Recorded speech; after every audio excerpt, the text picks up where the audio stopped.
a entrar al capítulo 10. Bueno, shalom, shalom, aquellos que están en lo que es la tele, en la YouTube. Vamos a comenzar ahora en lo que es el capítulo 10. Y el capítulo 10 comienza con Ve'ele Toldot Bnei Noah. En hebreo, y estos son los descendientes de los hijos de Noah. Toldot significa la generación, literalmente la generación de Noah. Y donde comenzamos con Shem. Shem es mencionado primero, que significa nombre. Ham y Jafet. Ellos le nacieron a los hijos después del diluvio. Es decir, les nacieron a estos hijos después del diluvio. Son los que estaban antes del diluvio, ¿quién era? Estaban los que eran Noah y su esposa, estaba Shem y su esposa, estaba Ham y Jafet y su esposa, y ellos también tenían, antes de entrar al arca, tenían ya hijos, pero menciona que no hubo reproducción hasta después, es decir, tuvieron hijos al entrar, pero ya después que salieron, ya comenzaron a multiplicarse. Sí, Noah, déjeme corregirme, Noah tuvo Shem, Ham y Jafet, tenía sus esposas, pero no hubo producción de hijos de ellos hasta después que salieron del arca. Y es por eso que dice que les nacieron hijos después del diluvio, después que todo se calmó. Porque en un estado abnormal, de emergencia, que en sí está todavía todo en crisis, no es un buen tiempo de tener hijos, porque nacen bajo mucha presión y mucho estrés, y eso le afecta pero no a los niños. Y es por eso que es indicativo que dice acá que ellos nacieron después de lo que era el tiempo del diluvio. Los descendientes de Noah son las 70 naciones del mundo, la tradición talmúdica según la cual existen 70 naciones primordiales. Y está basada en la siguiente lista de los descendientes de Noah, como menciona el rabino Behaya, para estudiar un comentario que es más completo sobre la identidad de cada uno de estos en Bereshit, en el libro de ArtScroll, de la página 308 al 332, narran cómo cada uno de los miembros de Noah, de qué naciones son actualmente. Es un estudio increíble. No vamos a entrar a ese estudio, pero vamos a ver algunos de ellos, como vemos lo que es Ham, que comienza, y Jafet y Shem, que son, se puede decir, los patriarcas a las diferentes raíces particulares de naciones actuales. Y es de aquí donde comienzan los hijos de Jafet. La palabra Jafet viene de hebreo de Yafa, bonito, de buena apariencia. Si no son feos, son hermosos de parecer. Y es por eso que dice que los hijos de Jafet, en uno de los libros del profeta, dice que estarán en las tiendas de Shem. ¿Qué tienda Shem? En la tienda de Jacob.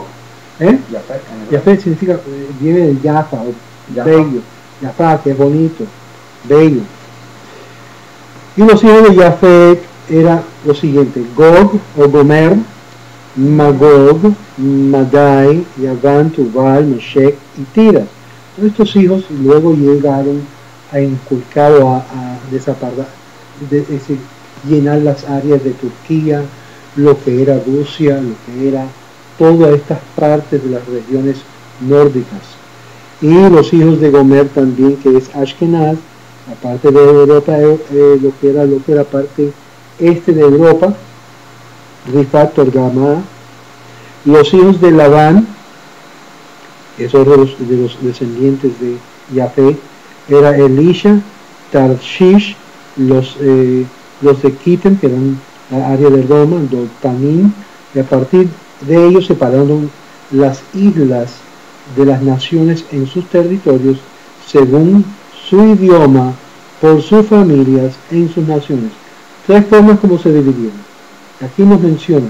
Todavía no hemos entrado en el capítulo 11, donde comienza la Torre de Babel, que es ahí donde se marca y se narra la división de idiomas. Pero sin embargo, antes de que ocurra esto, ya la Torá nos menciona que ya los pueblos se estaban dividiendo según los idiomas.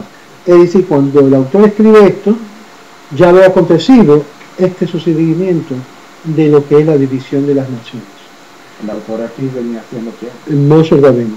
Moshe está escribiendo esto. Moshe escribe esto hasta lo que es el libro de Deuteronomio. Son los últimos capítulos de Deuteronomio, lo escribe Josué, que era el que lo iba a seguir a él como líder. Ok. Moshe así como tu nombre. Moshe. Entonces dice acá, Moshe es Moisés. Y ahora dice que a partir de esto se separaron las islas de las naciones.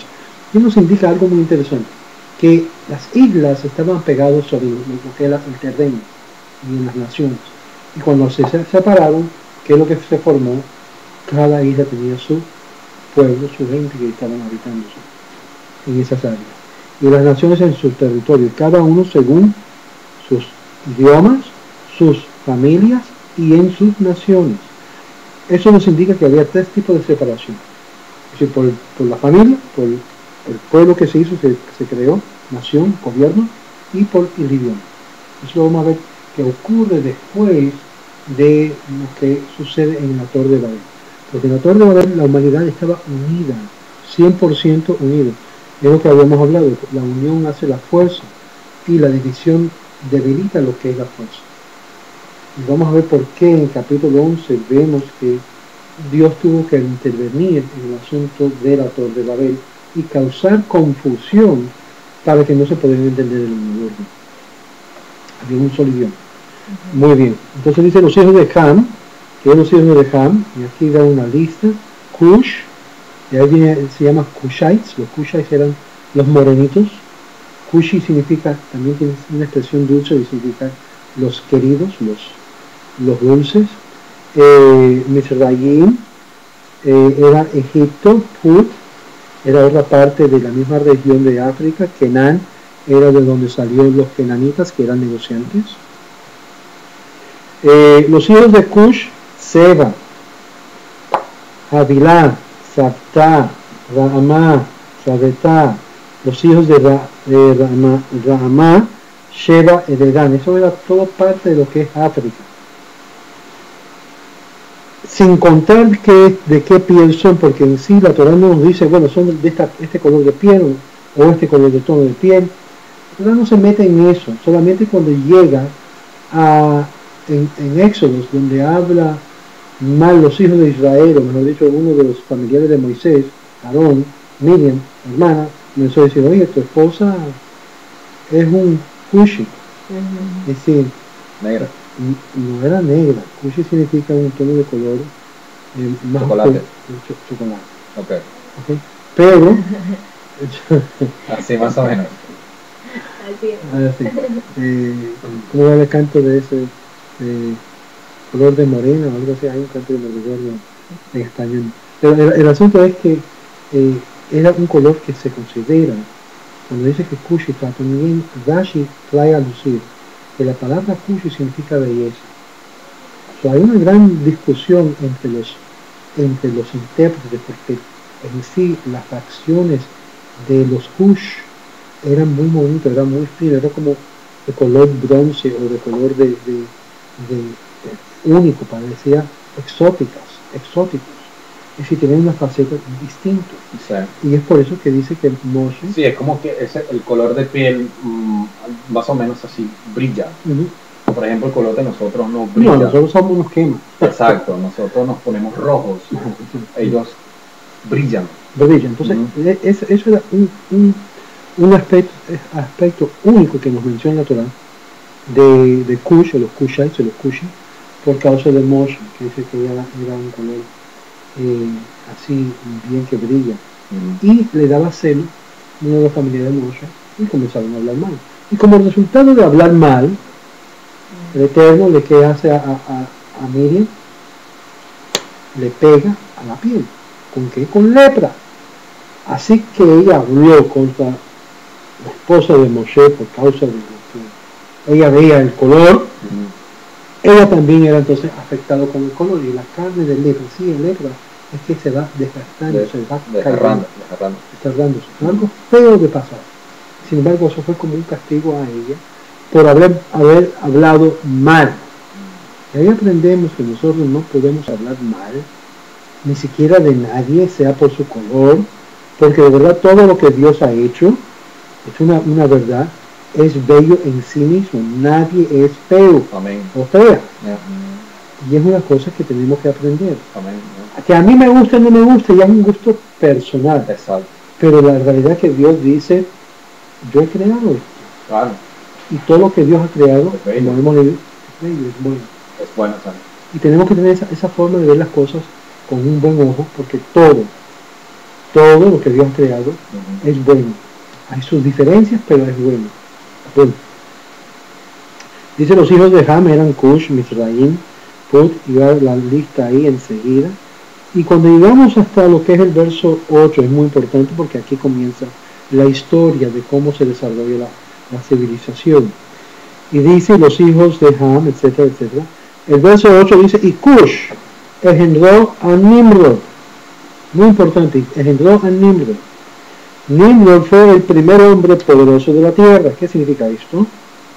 Que fue poderoso. Antes de Nimrod no hubo guerras, ni monarcas, ni líder.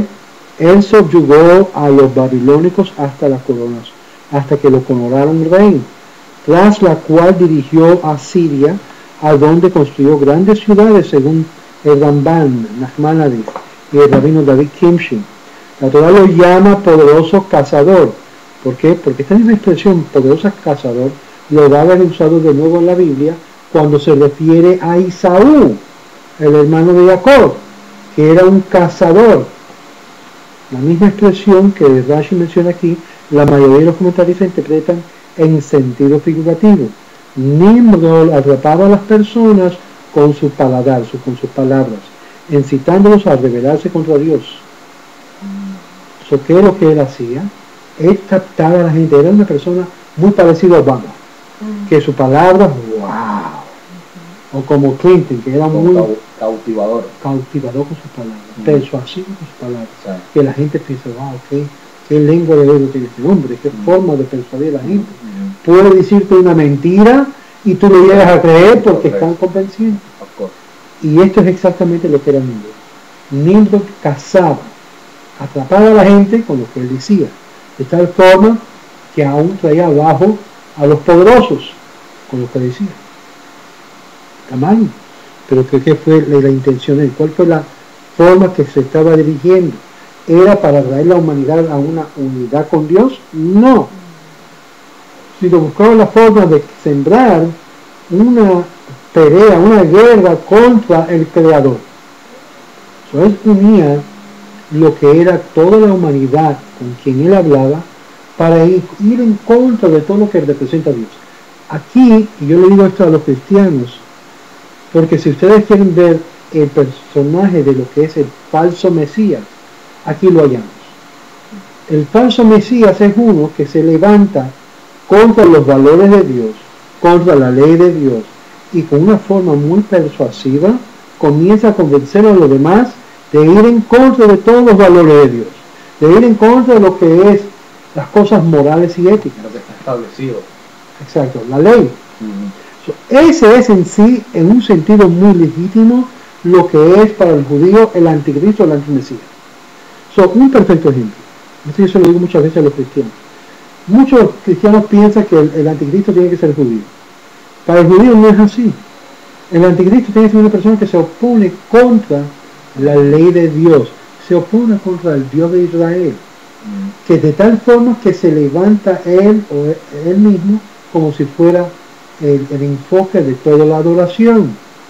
Eso concuerda con lo que dijo Pablo acerca del concepto del anticristo, que se pondría en el templo de Dios, haciéndose pasar por Dios, para que todos lo adoren como Dios.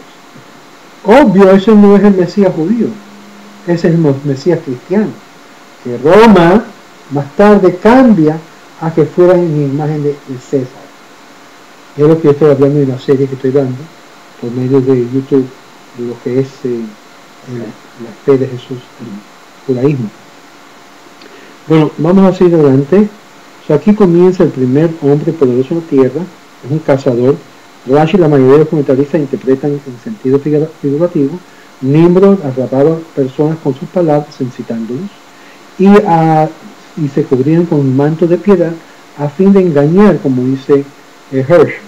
Su primera conquista se sentó las bases para su posterior construcción del imperio fue Babel, que pasó a ser el centro del imperio babilónico de Nebuchadnezzar.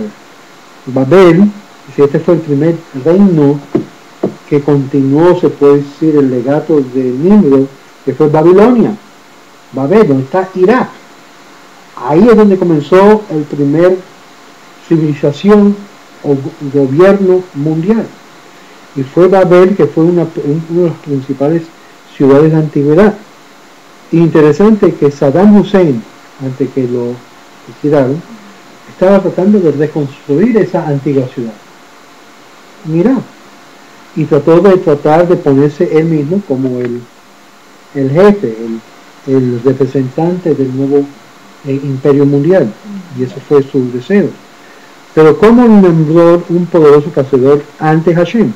Ahora, a mí me dio mucho problema cuando dice aquí ante Hashem, Lifnei Adonai. ¿Cómo es posible que aquí tenemos un cazador que está yendo en contra de Dios por estar delante de Dios? Eso toma una serie de lo que se llama chutzpah es decir, coraje, de ir en contra de Dios delante de la presencia de Dios mismo, sin no tener vergüenza. Y es lo que hacía Nimrod. El comienzo del reinado de él fue en Babel. La palabra Babel significa confusión o ciudad de confusión. Babel fue la primera ciudad, Erech fue el segundo, Akal el tercero, Calné en la tierra de Shinar. De esa tierra salió Ashur, que era Siria, y construyó Nínive, la famosa ciudad de Nínive, donde leemos en la Biblia que Jonás, el profeta, fue a pregonar que la ciudad iba a ser destruida. Este fue construido también por Nimrod. Nimrod era un constructor, no era una persona que estaba destruyendo, matando, estaba construyendo pueblos para el bienestar de la civilización, por el bienestar de lo que es la unidad de la humanidad. No eran malas ideas, pero que era la idea más fatal de sus ideas, iba en contra de Dios, iba en contra de la ley de Dios, y él se puso sutilmente con sus labios, con su habilidad, se puso como el centro de todo enfoque de gobierno. Muy parecido a Obama. Dice que con este teléfono y esta pluma, lo todo. En ese sentido, él se sintió apoderado para hacer lo que a él le daba la gana. Con leyes pasadas en conjunto con la civilización. Fíjate qué fuerte fue esta civilización, que nos dicen los sabios, que aún llegaron a poder controlar lo que era el clima, las temperaturas, podían cambiar el orden, porque llegaron a la ciencia de tal nivel en ese tiempo que nada era imposible para ellos. Si ellos querían hacer algo, lo podían hacer, porque la unidad de la humanidad, sí. La unión causa de que haya logros. Y también en el mismo espíritu, cuando están en un mismo espíritu hay ese poder. Exacto. ¿Cierto? Porque cuando obviamente podrán estar unidos, pero si no están en la misma línea o en la misma melodía, no pueden lograr lo que se busca. Exacto. Tienen que estar en el mismo espíritu realmente para poder lograr lo que quieren. Exacto. Por eso la idea es muy importante de que hay una sola raza humana, es muy importante de comprender. Porque a través de la historia siempre, por ejemplo, una cosa que Hitler quiso hacer es tratar de crear la raza superior y los demás eran un pedazo de basura. Entonces, en el proceso de tratar de crear una raza superior, destruyó una cantidad innumerable de personas que no era a su imagen. Y mató a mucha gente. Nimrod no hizo eso. Y esto es algo único de Nimrod. Nimrod buscó la unidad de todos los seres humanos porque salieron de todo de un solo ser humano. Noah, porque ya Adán había sido algo del pasado. Sí. Pero todos eran hijos de quién? De Noé. Descendencia. Somos solamente una humanidad. Somos, y en ese entonces hablaban un solo idioma, el hebreo. Sí. El hebreo antiguo, no el hebreo moderno. Y lo más poderoso aquí es que siguen la misma línea generacional, la misma sangre, Correcto. O sea, más unidos no podían estar. Sí. Y Eran una sola familia. Pero es aquí donde vemos que el miembro también, como leímos en el principio, que había tres formas que habían dividido lo que es la humanidad. El último que se menciona es la lengua. Eso lo trajo a resultar Dios mismo. Pero ya en cuanto a familias, tú eres de esta familia, tú eres de este partido, ya se estaban dividiendo, separándose según los intereses familiares de tribus, de pueblos. Porque ya cuando se forma una familia bastante grande, la familia se convierte en un pueblo. Sí. ¿Entiendes? Porque si hay ciertas idiosincrasias que todos están más bien unidos.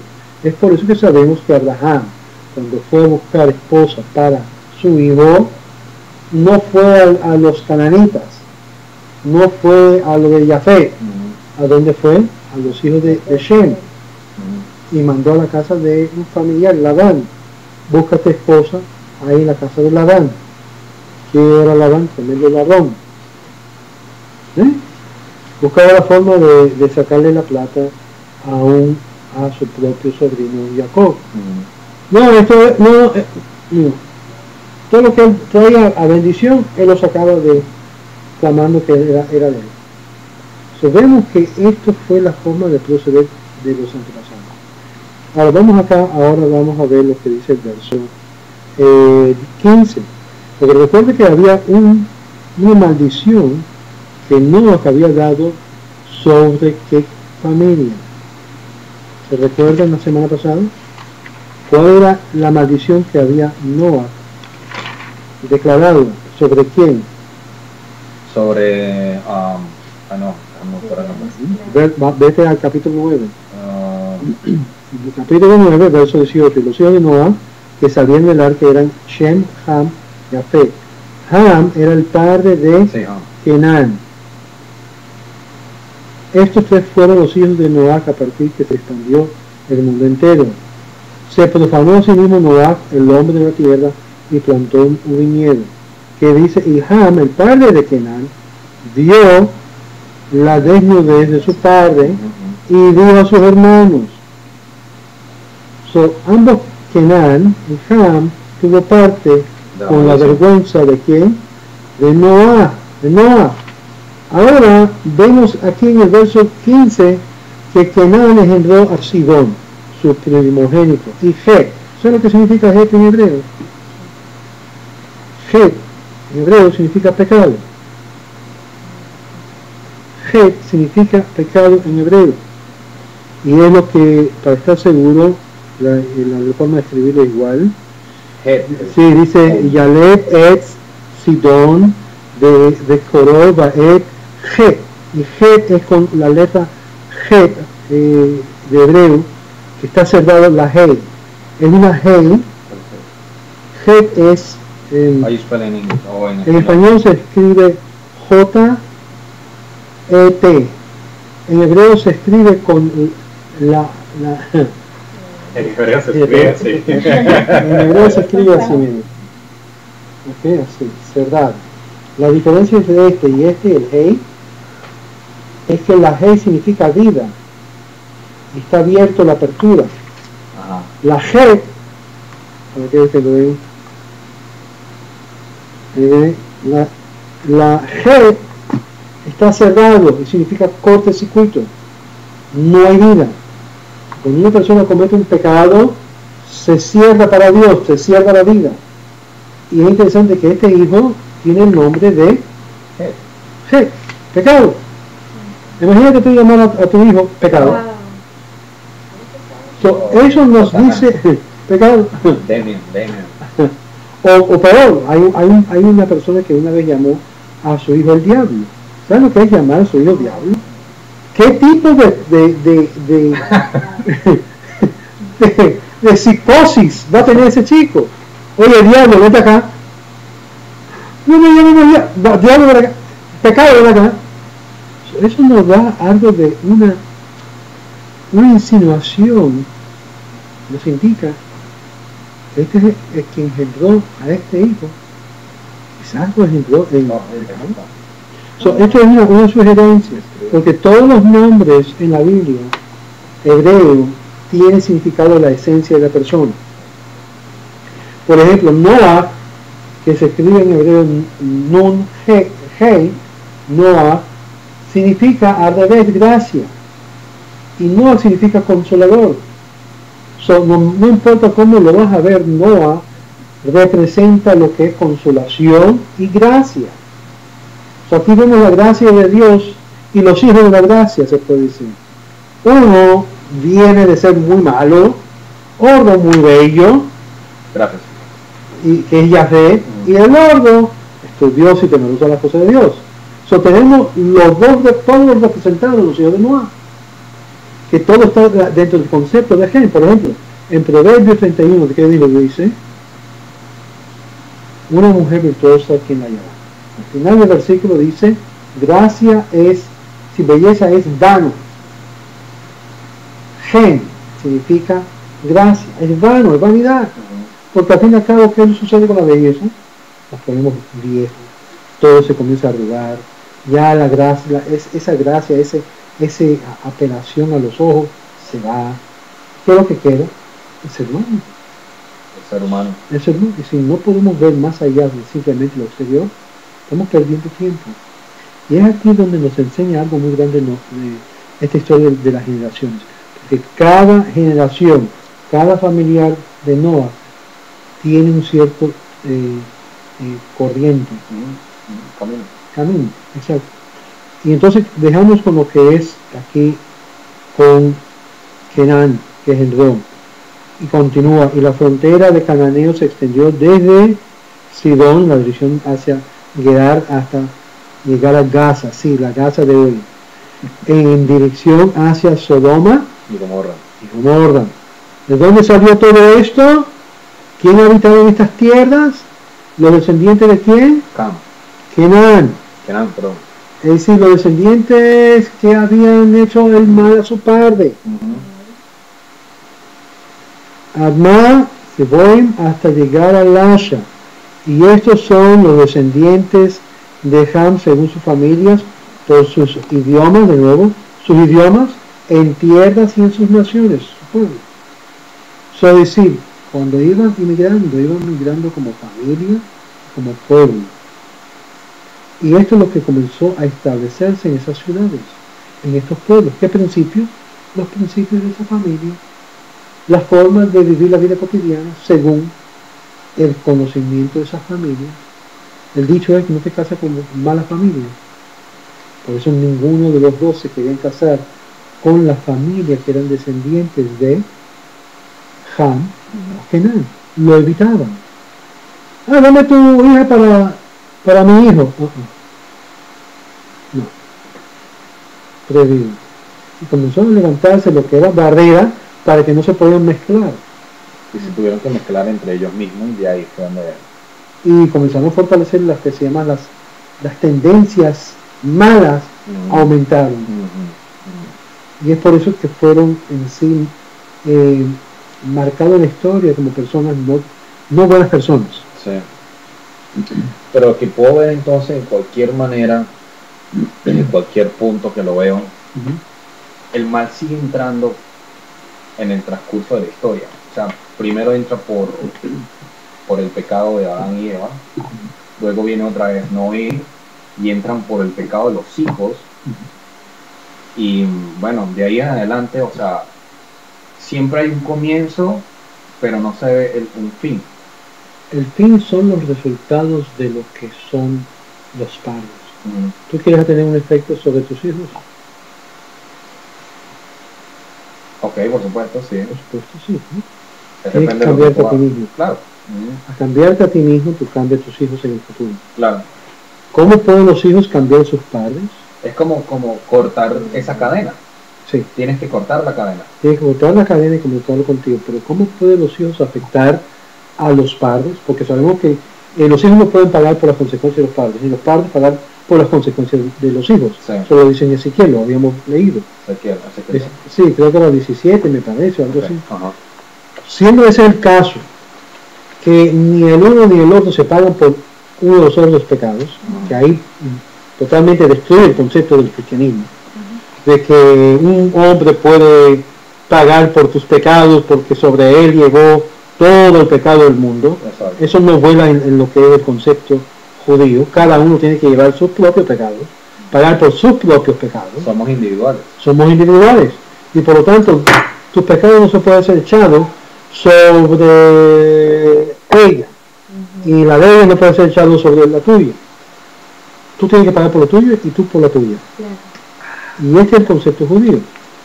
Ahora, la única forma que puede haber cambio es lo que yo le dije a una persona que me estaba escribiendo, una de esas muchachas que tú dijiste que son muy bellas. Le dije, porque está diciendo, no, que yo vivo una vida de esta forma, muy, ¿cómo se llama? Mundana, muy simple.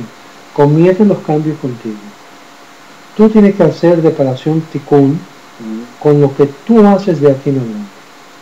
Si tú no haces los cambios para ti mismo, Claro. no No cambia. esperes cambios en tus hijos. Exacto, no solamente eso, cuando uno está andando mal, es que aún la vibra, la forma que está llevando la vida, afecta negativamente a todo su alrededor. Si haces bien, caminas por el bien, es normal que espera lo bueno. Sí, es como efecto de Causa y causa y efecto, exactamente. exacto. No espera que si tú estás siempre dando y ayudando a los demás, que te van a dar en retorno algo malo. Si algo malo viene, escaparás. Escaparás significa te viene para hacer alguna reparación en tu vida, algo que está mal. Si tú haces el bien te va a regresarte a ti. Si tú ayudas a otra persona a buscar trabajo, yo he visto en mi propia vida, a mí me ha ayudado, a mí se me han abierto puertas. Sí. ¿Qué es lo que uno necesita en su vida? Hazlo lo demás. ¿Cuál es el problema que ahora el mundo está pasando? ¿Cuál? Dinero. Yeah. ¿Sabes por qué está viendo todo este problema del dinero? Yo no soy pastor, Claro. pero ¿sabes por qué está viniendo todos estos problemas? Por el diezmo.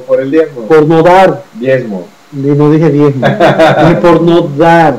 Sí, Porque el dar crea lo que es justicia. sí.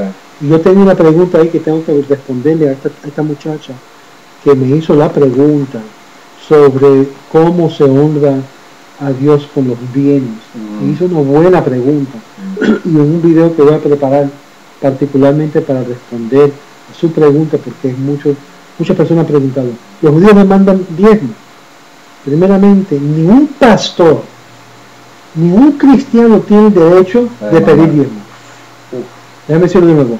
Ningún pastor, ningún evangelista, ni quien sea que sea el más grande predicador del mundo, no tiene derecho de pedir diezmo.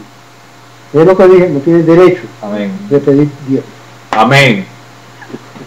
¿Por qué? ¿Por qué?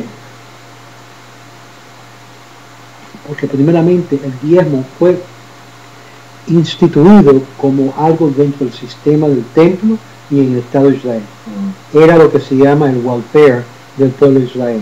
Okay. So, no sea que la persona es judía y pertenece al pueblo de Israel, puede entonces quizás demandar diezmo, pero aún así No lo hace. no se puede, porque vamos a ver que desde Abraham, y esto no es respondiendo a la pregunta de esta muchacha, porque quiero ir más en detalle específicamente con fuentes y eso, desde Abraham, Jacob, antes de que la ley fue dada, ya estaban dando la gente, pero no fue dando a la obligación que tú tienes que Dando el hacerlo, corazón.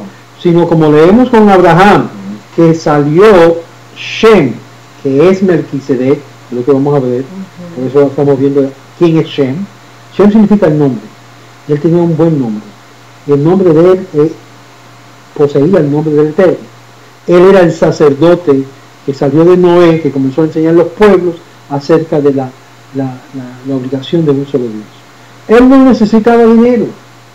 Sin embargo, leemos más adelante que Abraham le dio a él sus diezmos. ¿Pero por qué? Abraham no necesitaba darle al diezmo. Y lo dice así la parasha. Él le dio. Le fue mandado. Dios acaso dijo, Abraham, tú tienes que dar diezmo. No. Sino, ¿cuándo fue que Abraham respondió? Cuando salió Melquisedec con lo que es el pan y con el vino. El pan en sí es lejem, es sostenimiento. Y el vino es alegría, es ayin. Lejem ve ayin, lo que es sostenimiento para Abraham y alegría para Abraham. Como resultado de eso, Abraham dijo, me vino a mí con lo que es sostenimiento. ¿Cuál es el sostenimiento del pueblo de Israel? La Torá, es el pan de Dios, es el pan de vida. Melquisedec le dio a Abraham pan de vida. Y no solamente pan de vida, le dio lo que era simjá, alguien significa regocijo. Si esos dos elementos no están presentes en el que está tratando contigo, con lo que es el asunto de los valores de Dios, no tienes derecho ni siquiera de darle nada. Pero si estás recibiendo lo que es Torah, como dice en el Pirkei Avot, si no hay pan, en Torah, si no hay pan para poder sostener, no hay Torah. Y si no hay Torah, no hay vida. Y si no hay vida, ¿qué hay? Muerte. Muerte. Y si hay muerte, ¿qué es lo que hay? Mortandad, escasez y todos los problemas que vienen a la vida de personas. Okay, vamos a parar eso un segundo. Tenemos 5 minutos para terminar lo que viene siendo el 10. Okay. So, ¿quieres que siga con el 10? Bueno, no sé si lo quieres dejar hasta ahí o me quieres responder la pregunta porque también me interesa saber eso. ¿De? Yo nunca realmente he podido concretar exactamente cómo honras a Dios con tus bienes, realmente. Porque hay una controversia con referente a eso. Dime la controversia. Bueno, la controversia es que muchos de los que viene siendo, por ejemplo, la religión católica, ni siquiera, o sea, no habla de diezmo, pero habla de limosna. De limosna. Los cristianos hablan de... ¿Qué tú piensas cuando escuchas la expresión limosna? ¿Qué es lo que tú piensas? El concepto de dar de limosna, ¿qué es? Sobra. Lo que te sobra. Exacto. Esto es muy importante entender los conceptos con las palabras. Exactamente. ¿Okay? Vamos al otro que viene siendo el diezmo, ¿no? El diezmo cristiano, en lo que viene siendo la religión cristiana, es bien fuerte, es fuertemente instruido en todas las personas que ahí van a estudiar o a adorar a Dios, ¿verdad? Y obviamente lo que tengo entendido con referente al judaísmo y el diezmo es que supuestamente se había establecido un lugar donde se debería llevar el diezmo, que ya ese lugar ya no está. Exacto. Entonces, de verdad, ¿eso finaliza ahí o cómo realmente tú llegas a honrar a Dios con tus bienes? Primeramente, y es por eso que traje a Abraham, porque Abraham dio no porque se le impuso, o ni tampoco porque a él se le dio un tax, un impuesto, que tú tienes que dar estos diezmos. Esta ha sido la forma que la iglesia ha utilizado para sostener sus operaciones, imponer un impuesto llamado el diezmo. Y si tú no diezmas, no puedes ser miembro activo y miembro con voto en muchas de las iglesias. No, realmente si no diezmas, no entras al reino de Dios, porque estás desobedeciendo la palabra directa de Dios. Una de las cosas que te instruyen mucho en este tipo de religiones. Los testigos de Jehová no exigen el diezmo, pero te dan como que cierta clasecita aparte acerca de lo que viene siendo aportar para la obra, ¿no? Ok, continúe. Me gusta más la idea de aportar. Porque hay lo que es un asunto muy real, sí. No importa en qué entidad religiosa uno se encuentra. Claro. Tiene que haber sostenimiento. Tiene que haber sostenimiento. Claro. Y si vas a ser parte de una comunidad de personas que creen de la misma forma, tienes que aportar algo. Esto lo entendió Abraham. Si la única forma de sostener las enseñanzas que estaba dando Melquisedec era sostener, Melquisedec no necesitaba del diezmo de Abraham, porque él era, como dice Melquisedec, era un rey justo.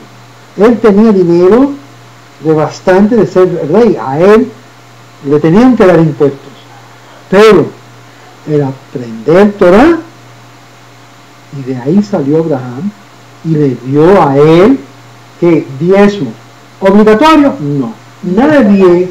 Yo quiero decirle esto a los cristianos que están mirando acá, y quiero que le decimos a los cristianos y a aquellos judíos metidos en la iglesia cristiana: no hay ningún pastor, no hay ninguna institución, no hay nadie, que ni siquiera Dios, que te pueda obligar a dar los diezmos, ni con temor de ir al infierno, porque Dios no dice eso. Más bien, ¿a quién le dice eso? Es al pueblo de Israel. Cuando el pueblo de Israel paró de dar diezmos para el sostén del templo, ¿qué es lo que sostenía el templo? Las viudas, los pobres, los huérfanos, los sacerdotes, es decir, los que estaban ministrando lo que era la palabra. Y el número 5, ¿sabe quién más estaban sosteniendo con el diezmo? No. La otra categoría que nadie menciona eran los convertidos, los prosélitos. Los prosélitos entraban en una dimensión de protección bajo el sistema de welfare de Israel. ¿Por qué? Porque todos los 5 que yo acabo de mencionar no tienen herencias. La herencia de los sacerdotes es eterna. Y la herencia de la viuda, Esa herencia, yo quiero esa herencia. Pero ellos no tenían herencia de territorios. Ajá. Su pueblo es su territorio, no tenían. No tenían. Pero los sacerdotes no tenían nada, y las viudas tampoco tenían nada. Si le dejó algo el esposo, wow, increíble. Si no dejó nada, deuda. Sí. Y el huérfano, papá y mamá no están. Es por eso que dice el Salmo 27:10: aunque tu padre y tu madre te dejaron con todo esto, yo el Eterno, yo voy a ser que te voy a cuidar. Y esto se lo digo a mucha gente que no tiene su padre y su madre con ellos en la actualidad. Eres considerado un huérfano delante de Dios, y hay ciertos reclamos que tú como huérfano puedes reclamarle a Dios. Dios tiene que cuidar de ti. Amén. ¿Quién más habíamos hablado? El pobre. El pobre no tiene la habilidad de poder sostenerse y pide siempre ayuda y dependencia de Dios. Y el quinto, el convertido. ¿Por qué el convertido? Porque el convertido no ha tenido antecesores, no tiene un papá espiritual ni mamá. Su papá y mamá espiritual llega a ser Abraham y Sara. Por lo tanto, el vislumbre de Dios, la vigilancia de Dios está sobre el prosélito, el converso.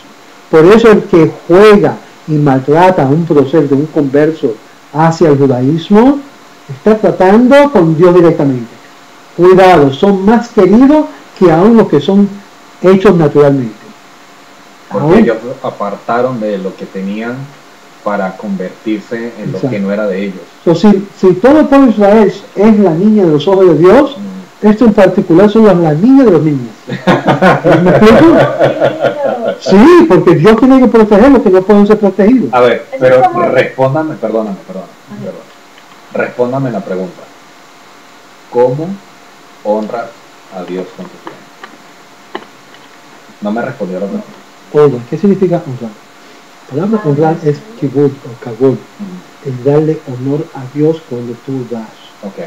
Y esto se ha perdido mucho, no solamente en el judaísmo, sino también en el mundo cristiano. Cuando tú das algo y tú dices, esta semana, ¿sabes qué? Esta semana yo voy a comprar la Coca-Cola. No digas Coca-Cola, que es mal para tu salud. Cualquier cosa que tú dices hoy en día, ya buscan algo para... La fibra. La fibra, lo que sea. Yo voy a donar esto para la congregación. Ok, ¿cuál congregación? Eso vamos a entrar un poquito más. Ok, está el punto. O sea, porque aquí realmente, o sea, ¿a quién le diriges tú la honra? Porque realmente yo puedo venir con una cesta de frutas. Dios, esto es para ti, te lo honro, pero imagínate, o sea, eso se va a perder ahí. Sí. No digo, o sea... En contraste al Babalú ayer, donde no se honra a los imágenes ni las divinidades con frutas, se echa a perder. No. Tenemos claro que cualquier cosa que viene para el servicio de Dios lo va a utilizar el ser humano. Sí. Vamos a quitarnos de esta mente, claro, que no le estoy dando mi dinero a Dios. ¡No! Hay cosas que están permitidas y cosas que están prohibidas. Por ejemplo, ¿qué es uno de los mandamientos que dice? Honra a tu padre y tu madre para que tu día así largue.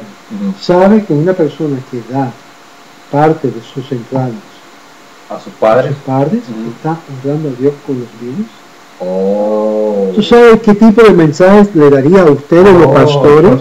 A ustedes los pastores, cuando se le dice a ustedes están robando a Dios porque se lo está quitando de los familiares para que ustedes lo puedan embolsillar en su bolsillo, cuando la mamá de fulano de tal necesita pagar la renta y pagar la luz, y ustedes están diciendo a la gente, hay que pagar el diezmo en la iglesia. Amén. Y los pobres infelices que no tienen para pagar la renta y la comida, le quitan el dinero de lo que es el diezmo para dárselo al pastorcito para que viva bien.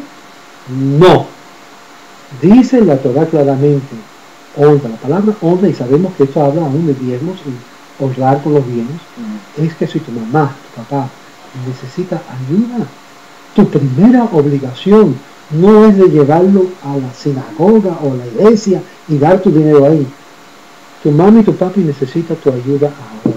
Amén. Porque sin eso no pueden sostenerse. Amén. Y permítame interrumpirlo aquí porque más de una vez he estado yo dentro de la religión cristiana y más de una vez he escuchado a los pastores diciendo que tendríamos que apartarnos de nuestros familiares si era necesario para encaminarnos en la visión de la iglesia. Y eso es sobre todo con el diezmo, que antes era mejor darle a Dios que darle a su familia, imagínate. Y ese es el error más grande que se ha inculcado, y eso no está basado en la totalmente. Bueno, y es por eso que regresando no, pero está rico, ¿no? Está, pero imagínate. Es por eso que nos dice claramente que la obligación que nosotros tenemos es ante Dios. Aún cuando tú das, por ejemplo, una vez no sabía, y yo iba todos los meses, cuando tenía un poco de situación, iba a pagar la renta, algo de la renta, entonces pero ¿quién me pagó? Yo le dije a todos que sabían que era yo, y no le diga nada. Porque es muy importante que cuando tú hagas algo, sea recompensado por Dios. Sí. ¿Me explico? Nos quedamos en Génesis, perdón. En Génesis estamos donde dice G, pecado. Y el jebuseo, y el amoreo, y el yereseo, y el hebeo, y el arquita, y el sinita, por aquí vienen todos los itas, y el agarditas, y el salmeo, el abateo, y después las familias de los cananeos se ramificaron. ¿Qué significa que se ramificaron? Se comenzaron a extender y romper. Y yo quiero ir al verso 21, porque yo sé que quieres ya terminar. Ok, no, sigo. Dice acá, estos son los descendientes de Ham según su familia, por sus idiomas, en su tierra y en las naciones. Y Shem también le nacieron descendientes. Él fue el ancestro de todos los que vivían del otro lado. Y yo llamo esto, a mí me identifico con ellos porque a mí siempre me llamaban el nombre de la familia aparte. Cuando habla que estaba viviendo en el otro lado, está hablando del otro lado del río Tigre, eran los separatistas, no querían involucrarse con los descendientes de Ham, y tampoco con los descendientes de Jafet. Tenían un sentido muy, tú sabes, déjanos tranquilos, queremos vivir aparte, aprender de Dios, etcétera, etcétera. Y de Shem también le nacieron descendientes. Y ahí quiero que vemos, el hermano de Jafet, el mayor, en la familia. Y los hijos de Shem eran Elam, Ashur, Apachshad, Lud, Aram, ahí vienen los arameos. Los hijos de Aram eran Uz, Hul, Geten, Mash, y comienza a hablar de Apachshad, que engendró a Shelah, Shelah significa enviado, y engendró a Eber. Eber era el padre de lo que es los descendientes de Abraham. Y de ahí entonces comienza la historia del pueblo de Israel, de Eber. Eber le nacieron dos hijos. El primero se llamaba Peleg, porque en sus días se dividió la tierra, y el nombre de su hermano era Yoctán. Engendró a Al-Modad, Sheler, y todos estos nombres tienen significado en hebreo, que no voy a entrar en eso. también Hamaret, Erak, Hadoram, Uzal, Dikla, Obal, Abimael, Sheba, que significa 7, Ofir, Javila y Yobab. Todos ellos eran hijos de Yoctán. Muchos hijos tenían, eso significa que comenzó a florecer. Su lugar de residencia se extendía de Mesha hasta Separ, la montaña hasta el este. Estos son los descendientes de Shem según su familia, según sus idiomas. Quiero que noten, porque todos los idiomas de Shem eran múltiples, no solamente eran uno. Y en su tierra, según sus naciones, estas son las familias de los descendientes de Noah, según sus generaciones, en sus naciones, y de estas se separaron las naciones en la tierra después del diluvio. Es decir, comenzaron a florecer y comenzaron a dividirse, a crear reinos y poderíos, etcétera, etcétera. En el próximo video o clase vamos a ver la torre que une a todos, pero no para con Dios, sino para un plan más siniestro. Y esto es la misma cosa que la humanidad, cuando se une, se puede unir para mucho bien, pero también se puede unir para mucho mal. Esa es la misma inclinación. Respondiendo a tu pregunta, ¿cómo tú honras a Dios con tu bien? Aunque no es el tema que voy a enfatizar. Sencillamente, cuando tú propones algo en tu corazón de dar. ¿Cuál es el promedio que se debe dar? Técnicamente, para el judío, no son 10%, es el 10%, son 33%. ¿What? ¿Ah? O sea, si ustedes están quejando de los diezmos, sí, imagínate. El formulario bíblico es 33% aproximadamente. Serían 47 que le tienes que dar el gobierno. Ahora pregunta. Pero yo creo que tu pregunta era ¿a dónde se da? Bueno, una de ellas, claro, obvio. O sea, primero, ¿cómo honras a Dios con tus bienes? Y segundo, obviamente, si tú tienes cómo honrarlo, ¿de qué manera? O sea, ¿a dónde vas? ¿A qué te diriges? Mira, veo una señora que está pasando dificultades en la calle. Bueno, yo voy a señora qué sé yo, le doy comida, le doy dinero. Eso es dar. Eso es dar. Usted acaba de decir una de ellas que fue honrar a tus padres. Obviamente, mira, mi madre necesita esto, o mi padre necesita esto. O... Pero eso ya no es como ofrenda. No. O sea, en esa parte es una cosa que no. Okay, muy buena pregunta que tú haces. Es una ofrenda. En este momento, por causa que el alfolí, recuerda que dice en Malaquía, traer vuestros diezmos al alfolí. ¿Qué era el alfolí? Y ofrenda también.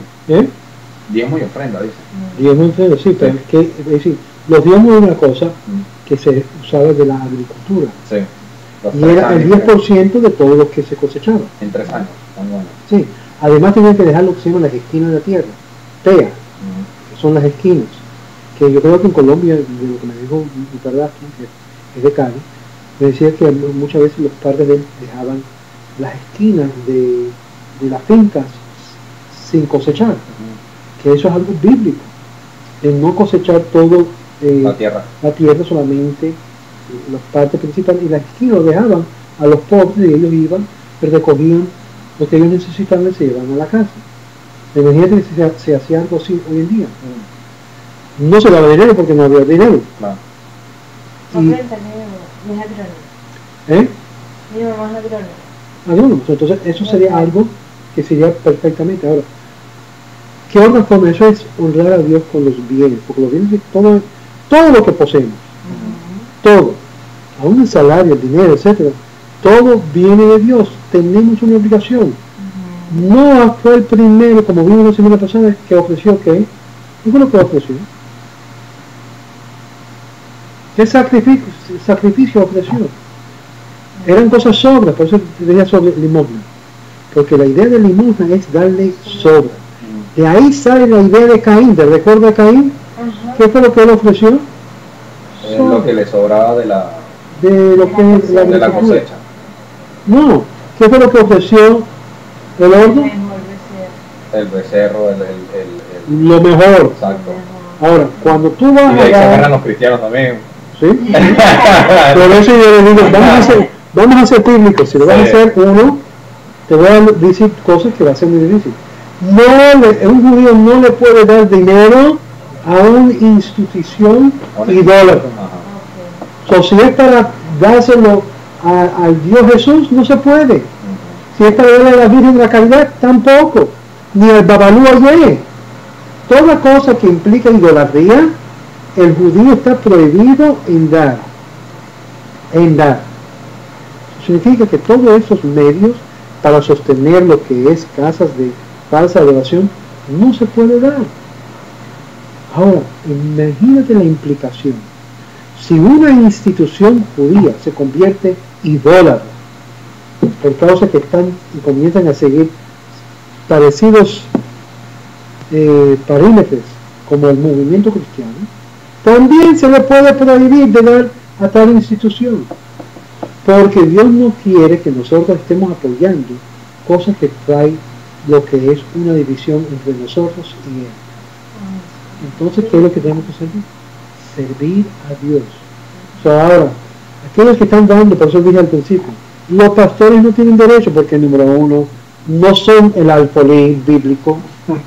Número dos, no son ni sacerdotes del templo, ni tampoco son ni siquiera de las 5 categorías que mencioné, que eran cuál: el sacerdocio, las viudas, los huérfanos, ¿qué más?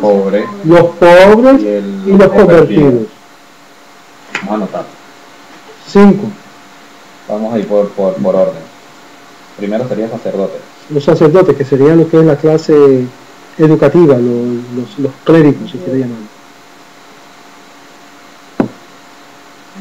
Y eso significa que ellos no reciben todo el diezmo, porque se tenía que compartir y administrarlo según.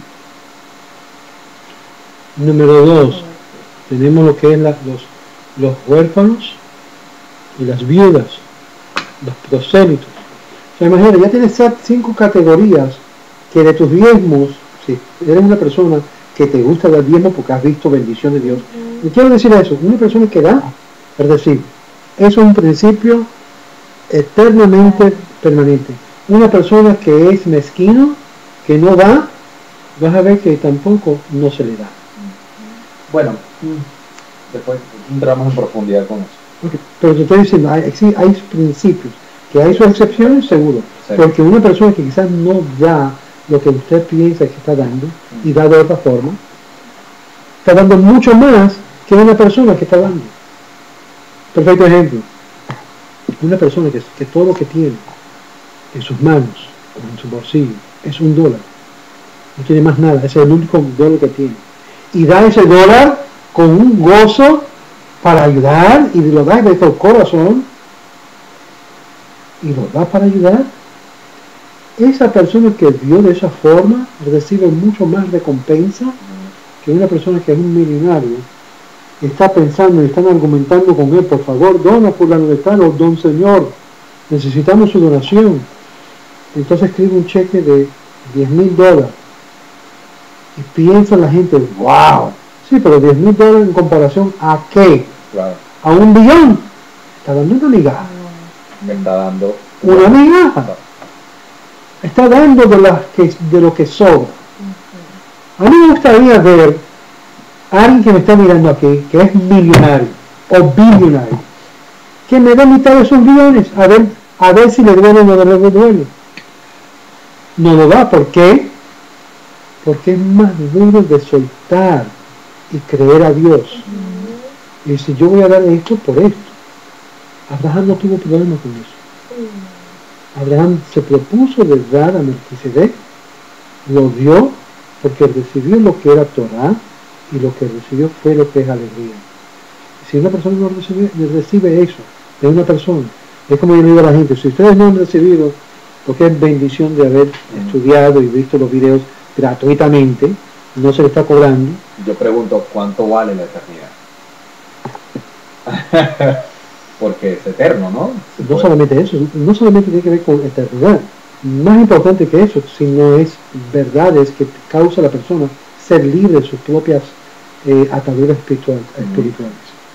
Una persona que nunca se me olvida, cuando estaba en la radio aquí en Miami, una señora católica, siendo católica por más de 80 años en su vida, tenía 95, había oído el programa radial que estamos explicando porque nosotros no servimos a falsos dioses. ¿Ok? ¿Y qué fue lo que ella comenzó a llorar? Dice, Moshe, por primera vez en mi vida ahora entiendo por qué no se debe de adorar a la Virgencita. Y ella estaba llorando, de ¿qué te pasa, señora María, doña María? No, pero tú no entiendes el regocijo que tengo, que ahora yo entiendo por qué Dios no se agrada de que yo esté orándole a la Virgencita. Y yo le dije, ¡qué bueno! Ahora pon tu fe solo en Dios y todo lo mal que tú has hecho se va a convertir en Dios. ¿Sabes cuántas personas que tengo que ahora repetir eso en el mundo judío? Porque ahora están siguiendo un patrón similar, orando a un rey, a un líder, como si fuera el intermediario, a un Jesús. Nosotros cuando oramos, oramos solo al Eterno y nadie más. Cualquier cosa que es hecho se considera para nosotros los judíos idolatría. That's it. Shalom, shalom. Y ahora la próxima semana. Es que no hay más que agregar realmente.